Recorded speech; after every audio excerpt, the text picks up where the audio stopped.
Assalamualaikum warahmatullahi wabarakatuh. Perkenalkan, saya Supriyani dari Prodi Perbankan Syariah. Di sini saya sebagai pemateri pertama akan menjelaskan hasil diskusi dari kelompok 5 yang berjudul transaksi-transaksi yang dilarang. Baik, langsung saja. Pertama, saya akan menjelaskan terkait penyebab terlarangnya sebuah transaksi. Suatu transaksi dilarang karena objek atau jasa yang ditransaksikan juga dilarang. Misalnya, minuman keras, bangkai, dan sebagainya. Dalam hal ini, transaksi jual beli minuman keras adalah haram, walau akad jual belinya sah. Dengan demikian, bila ada nasabah yang mengajukan pembiayaan pembelian minuman keras kepada bank dengan menggunakan akad mudharabah, walaupun akadnya sah, tetapi transaksinya ini adalah haram karena objek transaksinya adalah haram. Kedua, saya akan menjelaskan terkait jenis atau macam transaksi yang dilarang dalam Islam. Transaksi dalam Islam haruslah didasari dengan adanya saling suka. Hal ini untuk memperoleh suatu transaksi yang saling menguntungkan, sehingga tidak menimbulkan kerugian terhadap pihak lainnya. Nah, untuk lebih memperdalam lagi jenis transaksi apa saja yang dilarang dalam Islam, langsung saja ke poin pertama, yaitu maisir.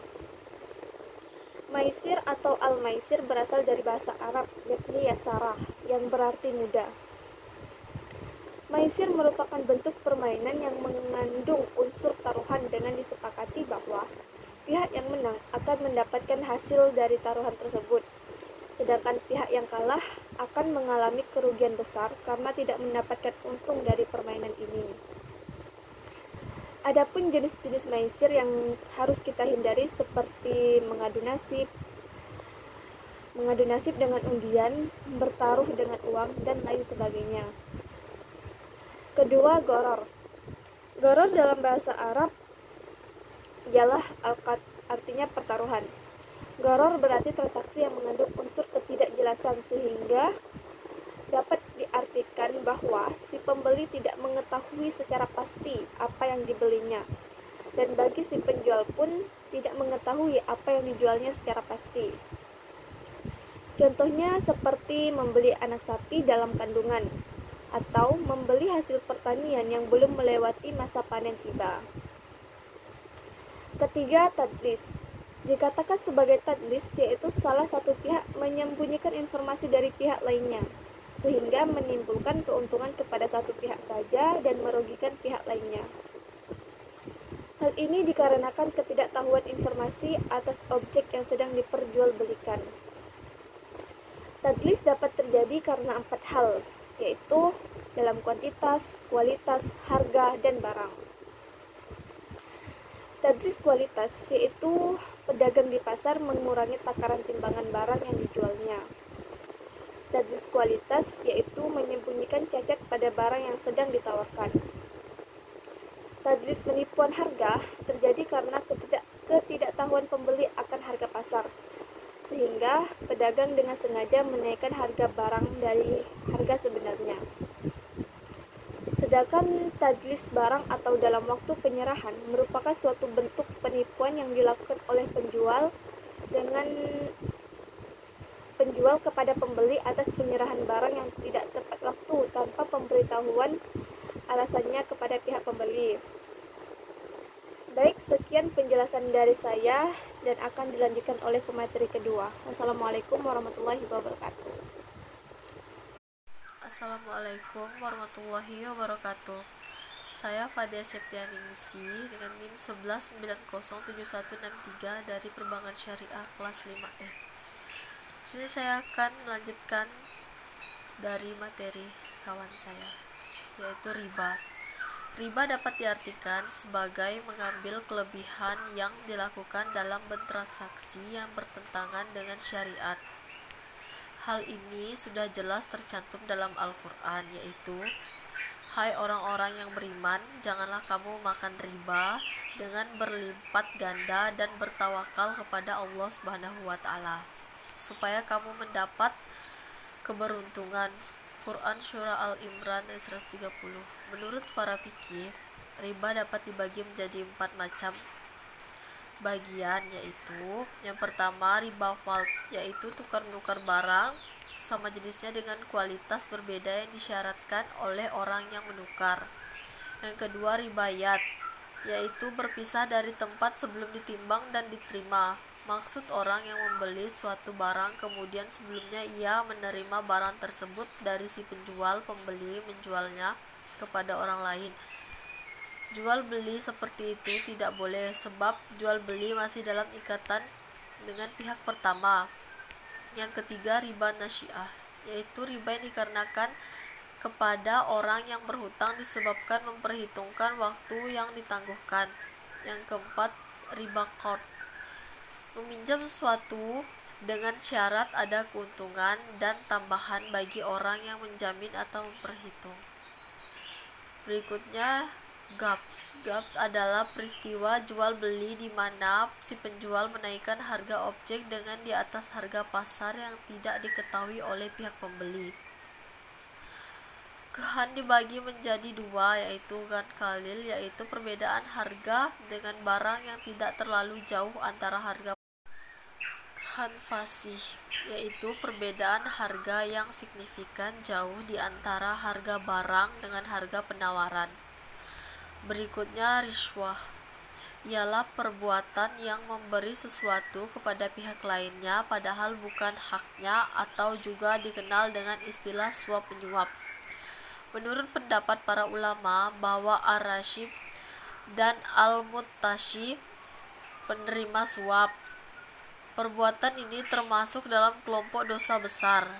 Berikutnya bai najas. Bai najas atau manipulasi permintaan bertujuan untuk meningkatkan omset penjualan dengan cara menciptakan penawaran palsu. Berikutnya iktikar. Lain hal dengan bai najas. Iktikar atau manipulasi penawaran ini dilakukan sebagai upaya memperoleh keuntungan yang dapat berlipat ganda dengan cara menjual jumlah barang yang langka ditawarkan dengan harga yang selangit. Cukup sekian. Wassalamualaikum warahmatullahi wabarakatuh. Assalamualaikum warahmatullahi wabarakatuh. Perkenalkan, nama saya Nisa Ramasari, kelas Perbankan Syariah 5E. Baiklah, saya akan melanjutkan materi dari kelompok 5. 9. Bai al-muttar. Bai al-muttar identik dengan jual butuh, yaitu dilakukan karena salah satu pihak dalam kondisi yang sangat membutuhkan, sehingga tidak menutup kemungkinan oleh pihak yang kuat mendapatkan keuntungan yang lebih, akan tapi merugikan pihak yang lainnya. Misalnya seperti ini, seseorang dalam kondisi sangat membutuhkan uang, alhasil dengan sangat terpaksa ia menjual tanahnya yang jauh dari harga pasar. Dalam melakukan sebuah transaksi harus berdasarkan pada unsur kerelaan. Namun bai al-muttar sangatlah tidak mencerminkan keadilan yang berlandaskan pada prinsip syariah. 10. Ikrah. Ikrah adalah suatu perbuatan yang ditimbulkan dari pemaksa untuk mengerjakan perbuatan yang dituntut oleh pemaksa. Ikrah dibagi menjadi dua, yaitu ikrah mulji, ialah sebuah paksaan yang dapat menghilangkan kerelaan dan merusak ikhtiar atau pilihan pada orang yang dipaksa. Wahbah Zuhaili berpendapat bahwa ikrah mulji yaitu sebagai pemaksaan yang membuat seseorang tidak mempunyai kemampuan, seperti seseorang mengancam orang lain dengan suatu yang merusak dirinya. Kedua, ghairu mulji, yakni paksaan yang dapat menghilangkan kerelaan, akan tapi tidak sampai merusak ikhtiar pada seseorang yang sedang dipaksa. 11. Ta'alluq. Cacat akad atau ta'alluq, yakni berlakunya akad pertama akan tergantung pada akad kedua. Hal ini tentu akan menimbulkan tidak terpenuhinya rukun akad, yaitu objek akad, sehingga menjadi tidak sah. Contohnya seperti saat bunga menjual tanah kepada mawar dengan harga sekian yang wajib dilunasi dalam jangka waktu 12 bulan. Dengan syarat mawar harus membeli mobil bunga. Hal ini jelas bahwa akad kedua tergantung dengan dijalankannya atau tidak akad pertama. Inilah yang dinamakan dengan jenis transaksi ta'alluq. Baiklah, saya akan melanjutkan materi di atas. C. Ayat Al-Quran dan hadis mengenai transaksi yang diharamkan dalam Islam. Berikut adalah ayat Al-Quran yang menjelaskan mengenai transaksi yang diharamkan dalam agama Islam. A'udzu billahi minasyaitonir rajim. Bismillahirrahmanirrahim. Ya ayyuhalladzina amanu la ta'kulu amwalakum bainakum bil batili illa an takuna tijaratan an taradim minkum wa la taqtulu anfusakum innallaha kana bikum rahima. Wahai orang-orang yang beriman, janganlah kamu saling memakan harta sesamamu dengan jalan yang batil atau tidak benar, kecuali dengan jalan perdagangan yang berlaku atas dasar suka sama suka di antara kamu. Dan janganlah kamu membunuh dirimu, sesungguhnya Allah Maha Penyayang kepadamu. Wa may yaf'al dzalika 'udwanan wa zulman fasawfa nudlihi nara wa kana dzalika 'ala Allahi yasira.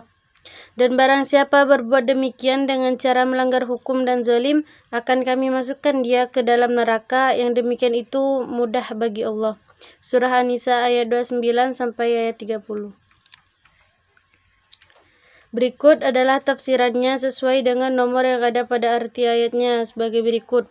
Ayat ini mencakup semua jalan yang batil dalam meraih harta seperti riba, merampas, mencuri, judi, dan jalan-jalan rendah lainnya. Di samping melarang makan harta orang lain dengan jalan yang batil, di mana di dalamnya terdapat bahaya bagi mereka, baik bagi pemakannya maupun orang yang diambil hartanya. Allah menghalalkan kepada mereka semua yang bermaslahat bagi mereka seperti berbagai bentuk perdagangan dan jenis usaha dan keterampilan. Disyaratkan atas dasar suka sama suka dalam perdagangan untuk menunjukkan bahwa akad perdagangan tersebut bukan akad riba, karena riba bukan termasuk perdagangan, bahkan menyelisihi maksudnya. Dan bahwa kedua belah pihak harus suka sama suka dan melakukannya atas dasar pilihan bukan paksaan. Oleh karena itu, jual beli gharar atau tidak jelas dengan segala bentuknya adalah haram karena jauh dari rasa suka sama suka. Termasuk sempurnanya rasa suka sama suka adalah barangnya diketahui dan bisa diserahkan. Jika tidak bisa diserahkan, mirip dengan perjudian. Di sana juga terdapat dalil bahwa akad itu sah baik dengan ucapan maupun perbuatan yang menunjukkan demikian. Karena Allah mensyaratkan ridho, oleh karenanya dengan cara apapun yang dapat menghasilkan keridhaan, maka akad itu sah. Selanjutnya, larangan membunuh diri sendiri mencakup juga larangan membunuh orang lain, sebab membunuh orang lain berarti membunuh diri sendiri. Karena umat merupakan suatu kesatuan, demikian juga terdapat larangan melakukan sesuatu yang menyebabkan dirinya binasa di dunia atau akhirat. Syekh As-Sa'di berkata, perhatikanlah kata-kata yang ringkas dan padat ini dalam firman Allah Ta'ala. Janganlah kamu saling memakan harta sesamamu, dan janganlah kamu membunuh dirimu. Bagaimana dalamnya mencakup memakan harta orang lain dan harta kamu, serta mencakup membunuh dirimu dan membunuh selainmu dengan uraian yang terbatas pada harta orang lain dan jiwa orang lain saja. Di samping itu, penyandaran harta dan jiwa kepada kaum mukmin secara umum terdapat dalil bahwa kaum mukmin dalam hal rasa cinta, rasa berkasih sayang, dan dalam maslahat mereka seperti satu jasad, di mana imam yang menyatukan mereka atas maslahat agama maupun dunia. Yang keempat di antara kasih sayangnya adalah menjaga darah dan hartamu dan melarang kamu merusaknya. Yang kelima, yakni perbuatan yang dilarang seperti memakan harta dengan jalan yang batil atau membunuh diri dan orang lain. Yang terakhir, bukan karena tidak mengerti dan lupa. Ayat di atas dijelaskan atau dikuatkan lagi dengan adanya hadis qauliyah Nabi Muhammad SAW menyatakan sebagai berikut, artinya sesungguhnya jual beli itu hanya sah jika suka sama suka. Hadis riwayat Bukhari. Baiklah, hanya itu yang dapat saya sampaikan. Kurang dan lebihnya mohon maaf. Wassalamualaikum warahmatullahi wabarakatuh.